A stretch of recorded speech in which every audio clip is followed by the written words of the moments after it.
Je voudrais, à l'entame de mon propos, saluer la mémoire de ceux qui nous ont quittés et présenter mes condoléances aux familles attristées. Mon propos d'aujourd'hui se focalisera sur le traitement spécifique de la COVID-19. L'association azithromycine hydroxychloroquine s'est révélée efficace selon nos résultats. Mais cette efficacité est évidente quand il s'agit d'une administration précoce, mais elle est moins soutenue, elle est moindre dans les formes graves ou dans les formes vues tardivement. C'est fort de cette information que l'Institut Pasteur de Dakar, dirigé par le Dr Amadou Alpha-Sall, dont je m'honore de sa collaboration, et le service des maladies infectieuses et tropicales de FAN ont initié une étude scientifique en vue d'évaluer l'efficacité d'un médicament dans les formes sévères. Il s'agit d'un médicament disponible depuis plus de 20 ans, qui a une action anticoagulante et anti-inflammatoire efficace chez l'homme.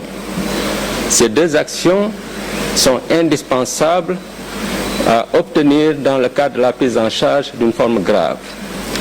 C'est d'ailleurs pour cette raison qu'ici au Sénégal, nous avions inclus dans notre prise en charge l'utilisation des anticoagulants et des corticoïdes comme anti-inflammatoires bien avant les recommandations de l'Organisation mondiale de la santé.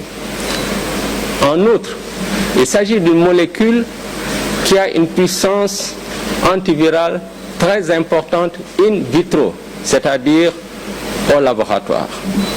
Le projet a démarré le 14 août 2020, conformément au protocole de recherche qui a été validé par le Comité d'éthique nationale pour la recherche en santé. Je voudrais profiter de cette occasion pour remercier vivement le président de la République et le ministre de la Santé et de l'Action sociale, car sans leur soutien, ce projet n'aurait pas vu le jour.